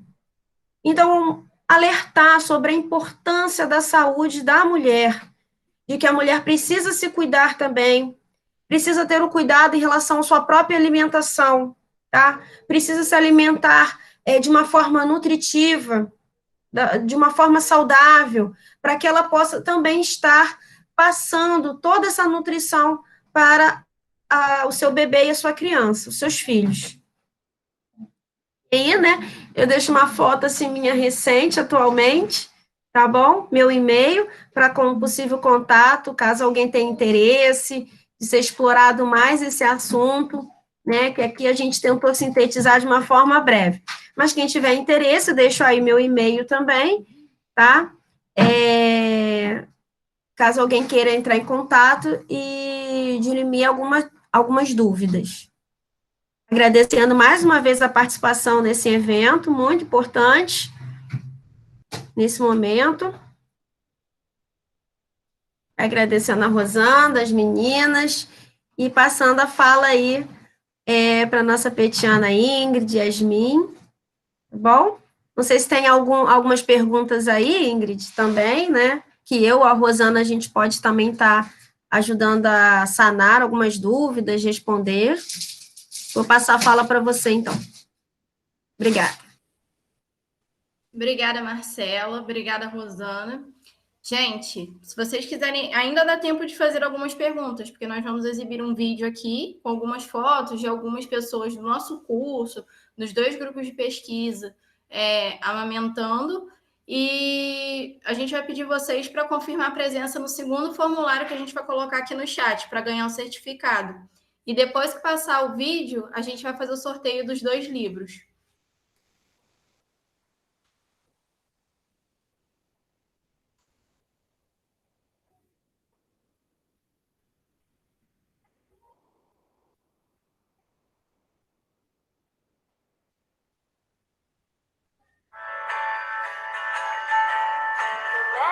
Que não vai crescer distante, promete que vai ser pra sempre assim, promete esse sorriso radiante, todas as vezes que você pensar em mim, promete cuidar bem dos seus cachorros, e sempre me abraçar quando eu chegar, promete sorrir sempre com os olhinhos, e cantar cantigas na sala de estar. Eu prometo ser pra sempre seu. Pode ser bom, prometo dar eternamente meu amor.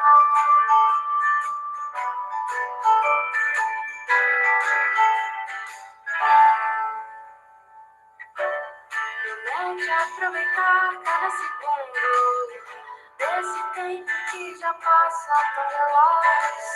Eu lembro quando você chegou nesse mundo, sorrindo aos poucos quando ouvi a minha voz. E hoje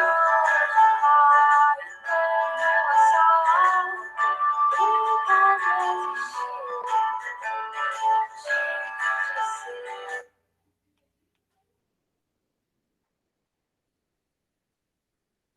Então, gente, nós vamos fazer o sorteio, mas antes eu queria falar um pouquinho sobre esse livro que a gente vai sortear.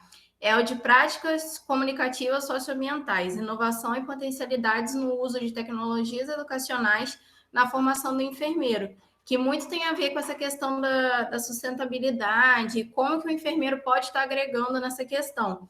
É um livro de autoria da nossa tutora, Marcela, e a gente vai sortear 2 exemplares.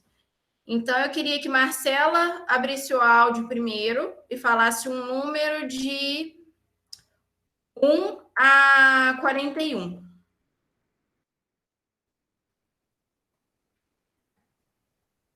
39?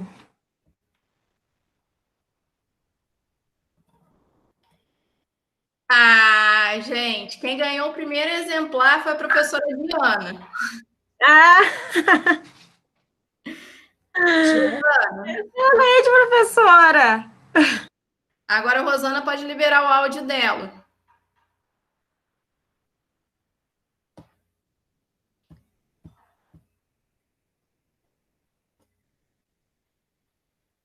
Vocês travou para a Rosana.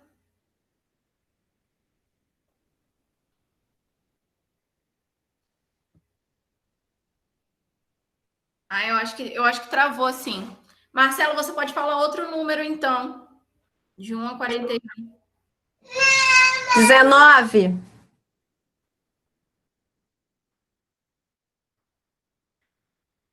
Gente, está acontecendo uma jornada desse sorteio.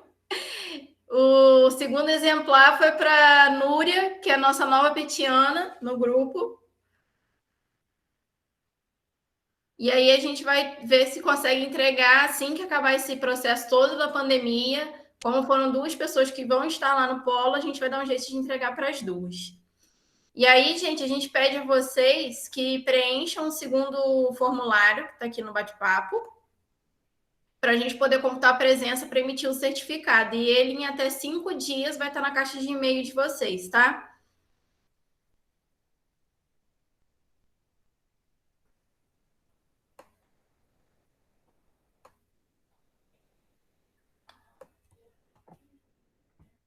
Marcela, se quiser falar de alguma coisa. Teve alguma pergunta no chat que eu não acompanhei, Ingrid? Não. Perguntas, não. Não? Então tá, assim, antes de finalizar, mais uma vez agradecendo pela oportunidade, tá? Esse evento realmente é de uma suma importância nesse momento atual, falar sobre a amamentação no contexto de saúde ambiental, agradecendo a professora Rosana, né, nessa linha de pesquisa sobre a amamentação, muito importante, e é isso, deixando assim o contato, né, caso alguém tenha uma dúvida. Pergunta aqui. Entrou uma pergunta? Qual seria a substituição ecológica da mamadeira nesse caso? Eu posso responder um pouquinho, mas a Rosana também.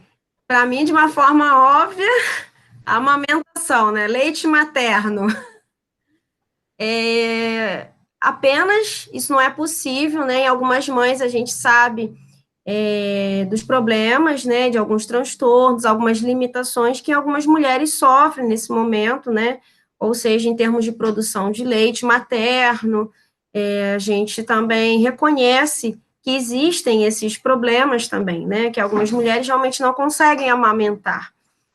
E para isso, sim, existe a questão do uso dos bancos de leite humano. Eu acho que existem outras formas aí também, inclusive esse acesso, né, do banco de leite humano é uma das alternativas aí muito importantes, também ecologicamente falando, tá? Não só de uma forma sustentável humana, mas de uma forma ambientalmente falando também. Mas eu vou passar a fala aí para a Rosana, que ela com certeza vai se apropriar muito melhor do que eu. Acho que a Rosana está tendo problema com o áudio dela.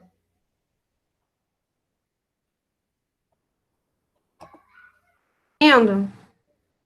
Rosana, não consegue responder? Ingrid, tenta liberar o microfone da Rosana. Não, mas então, já está liberado aqui, mas mesmo assim. Ela não consegue responder, né? Aqui já está com a minha permissão liberada, mas mesmo assim. Eu acho que assim, a tela dela. Tá, tudo bem. Eu acho que assim, de uma forma resumida, eu respondi, né? A primeira opção que a gente tem sempre, de uma forma mais saudável, inclusive em termos ecológicos, é a própria amamentação, né? O leite materno. E em segunda alternativa, quando a mulher ela não consegue realmente amamentar, a gente tem aí a alternativa de recorrer ao banco de leite, né? Os bancos de leite humano. E aí, por fim, mesmo não tem havendo a necessidade real mesmo de uso do leite artificial de acordo com a faixa etária infantil, né? Sempre tendo o máximo de cuidado aí, realmente, de usar apropriadamente o uso de leite artificial quando realmente for necessário, prescrito, né? Seja pelo enfermeiro ou pelo médico, de uma forma adequada, né? E de forma alguma o uso aí de leite de vaca ou o uso de outros tipos de leites que não são apropriados, adequados, principalmente até os 2 primeiros anos de vida, falando, né? Uhum. Acho que consegui responder. A mesma pessoa colocou aí embaixo também sobre essa questão das crianças de 2 a 4 anos que se alimentam muito daqueles copinhos que vem com canudinho. Se tem alguma estratégia para essa questão do uso do canudo. E aí a professora já embaixo complementando sobre essa questão dos copinhos de vidro, que a gente pode estar usando também. Sim, com certeza, né? As formas sustentáveis que a gente tem hoje, E aí, não só para as crianças, mas para toda a sociedade, é usar realmente, recorrer ao vidro, né? Mas sempre tendo o máximo de cuidado, principalmente quando a criança manuseia o vidro, né? E também o uso do canudo, quando é possível, associado ao plástico, aí a gente tem que utilizar, né, as vasilhas, aos copos de plástico, mas os que são reaproveitados, né, de uma forma reaproveitável aí, e não apenas os descartáveis, e tentando evitar ao máximo o uso de materiais descartáveis nesse processo aí. Até porque, alertando a todos, geralmente esses materiais descartáveis, eles possuem um tipo de plástico com uma composição muito fina, muito delicada. Então, é um tipo de plástico, assim, que se deteriora muito facilmente. Então, qualquer processo de aquecimento, como eu disse, que é muito perigoso, se você colocar ali um alimento, uma água, um leite, né, um café, que seja, nesses tipos de plásticos, o risco de degradação e de desprendimento dessas substâncias químicas no alimento, ela é muito maior, esse risco é muito maior. Então, a gente tem que tomar o máximo de cuidado também no tipo de plástico que a gente usa, tá? Em termos de maleabilidade e da própria composição desse plástico. Ok? Sim. Quanto ao risco de contaminação química da chupeta, Marcela, se ele é alto.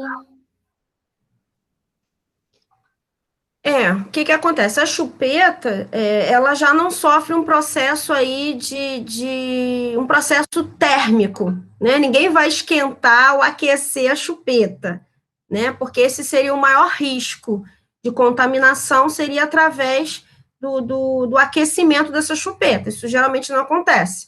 Só que, pela própria composição da chupeta, tá? Ela já apresenta esses tipos de substâncias que eu mencionei.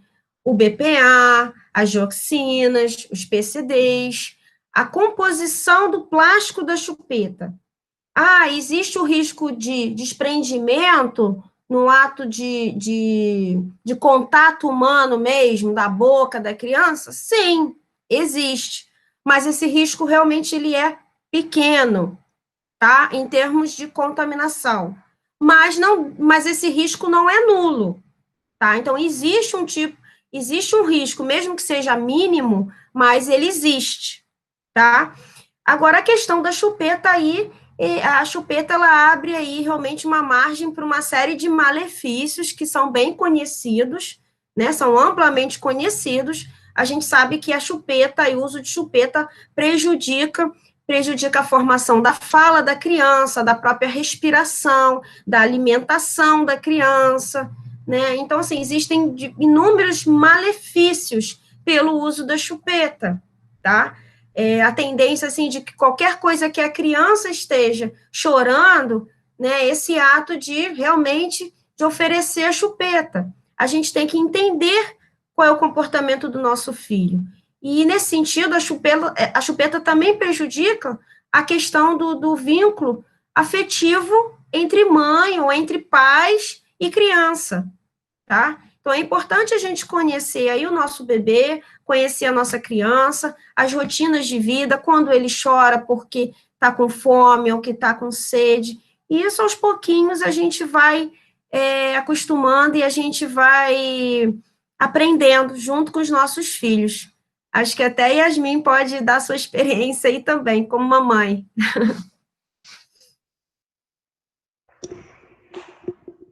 A minha experiência aqui, eu consegui, né? Tô conseguindo manter o aleitamento materno com o Caio. Ele hoje tem 1 ano e 5 meses. A minha experiência no retorno com a volta, né, das aulas na graduação foi que eu não queria deixar de amamentar. E aí eu armazenava o meu leite, né? Eu ordenhava e fazia o armazenamento. E por ter, né, esse conhecimento prévio da questão do uso do plástico, eu fiz o armazenamento em potes de vidro, né? Com a tampa rosqueada. E, assim, o conhecimento que eu tive, né, nas palestras do PET, nas palestras com a Rosana, foram fundamentais, né, para a manutenção, né, a adesão e a manutenção do aleitamento materno com Caio.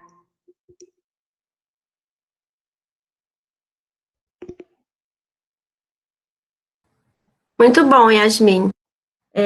Experiência excelente, né, de vida. Exatamente isso. Quando a mãe precisa retornar ao trabalho e ela não consegue, ela não pode, né, amamentar em tempo integral, ela realmente, assim, tem que fazer uso da extração do leite, e aí pode estar condicionando em potes de vidro, né, para poder até congelar esse leite materno, em vez de estar congelando em potes de plástico, tá?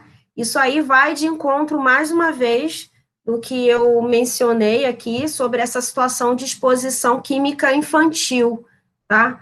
Porque é mais uma alternativa, né, mais uma conduta em que a gente precisa estar minimizando os riscos, na verdade, prevenindo os riscos de exposição química infantil, porque nesse processo, quando você congela o leite materno também, nesses potes de plástico, né, você leva ao freezer, você congela ele, e aí nesse processo que você descongela o leite do plástico, é justamente esse processo de descongelamento, ele, na verdade, ele é um processo de aquecimento, porque para você descongelar um alimento, ele tem que ser aquecido, e quando ele é aquecido, existem aí um processo químico mesmo que acontece, e nesse momento também ocorre o desprendimento dessas substâncias químicas que eu falei, que entram na composição do plástico, e essas substâncias, elas entram e se infiltram realmente no alimento. Então, no leite humano, no leite materno também. Então, o leite materno, assim, ele estaria sendo contaminado também com esses tipos de substância. Então, a importância, né, das mulheres estarem acondicionando e congelando o seu leite materno, quando elas precisam fazer isso, em potes de vidro, porque o vidro não tem esse risco em relação ao vidro, né, esse risco químico em relação ao vidro. Teve uma pergunta aí importante no chat, que eu observei, que alguma pessoa fez em relação se algum tipo de plástico, de mamadeira mesmo, atualmente é fabricado de uma forma a estar livre de substâncias químicas, né?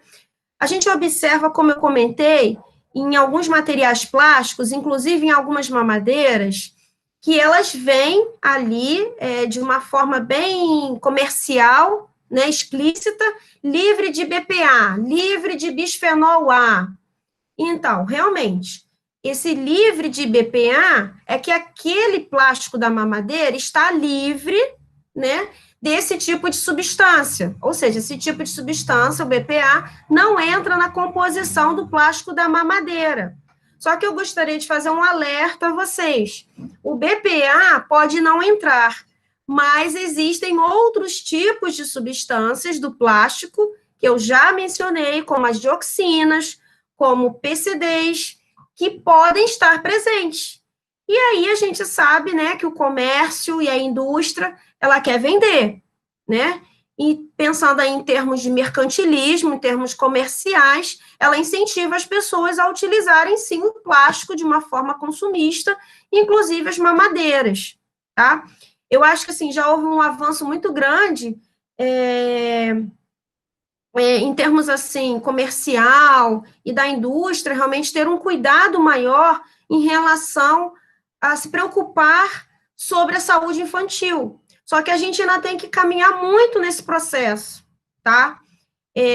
Na verdade, essa situação toda aconteceu de algumas fabricações mesmo, né, de algumas indústrias estarem aderindo a essa promoção da saúde infantil e não estarem produzindo mamadeiras, por exemplo, à base do BPA, porque existe uma pressão muito grande, internacionalmente falando, em termos de riscos químicos para a criança, para a saúde da criança, tá?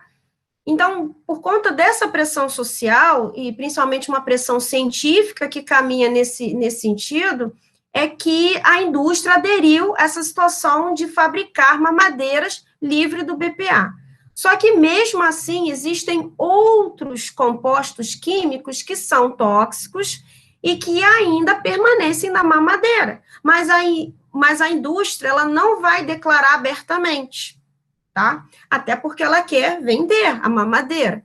E ela quer continuar incentivando o uso de mamadeiras, chupetas e outras vasilhas de uso infantil, tá? Tanto pela sociedade em geral, pelas crianças. Então, a gente precisa fazer um alerta também a toda a sociedade, né, sobre tomar cuidado ainda com o uso de chupetas, de mamadeiras e de outras vasilhas plásticas mesmo, e que contenham alimentos infantis. Tá bom? Acho que eu tentei responder essa pergunta em relação aos produtos estarem sendo fabricados de uma forma livre de substâncias tóxicas pelo plástico. Mais alguma outra pergunta, Ingrid? Não, aqui no chat ainda não. Gente, Então, Marcela, a gente queria te agradecer, queria agradecer a Rosana também, da oportunidade de a gente estar fazendo essa webinar, estar conversando sobre um tema que tanto é importante para a saúde da mulher e da criança, quanto para o meio ambiente, que é essa questão da amamentação. E eu ia pedir a todo mundo que está presente aqui para não liberar o microfone, mas liberar pelo menos a câmera. A gente vai fazer um registro para colocar nas redes sociais dos dois grupos. Então, quem quiser liberar a câmera.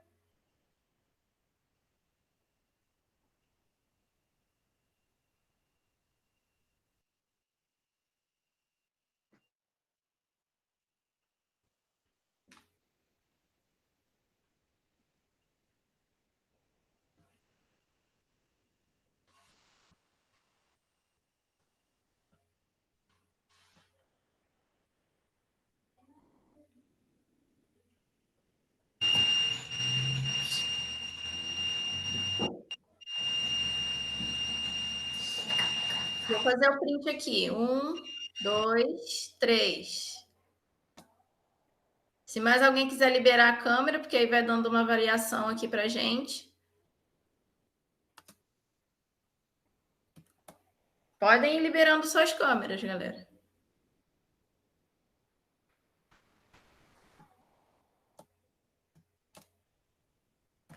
Consegui pegar aqui.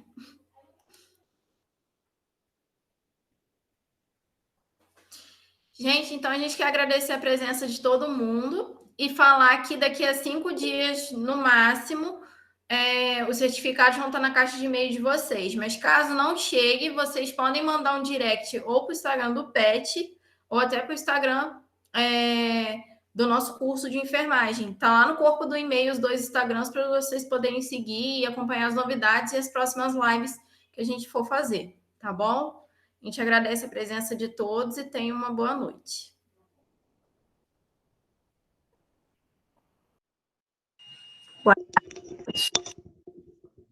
Boa noite a todos.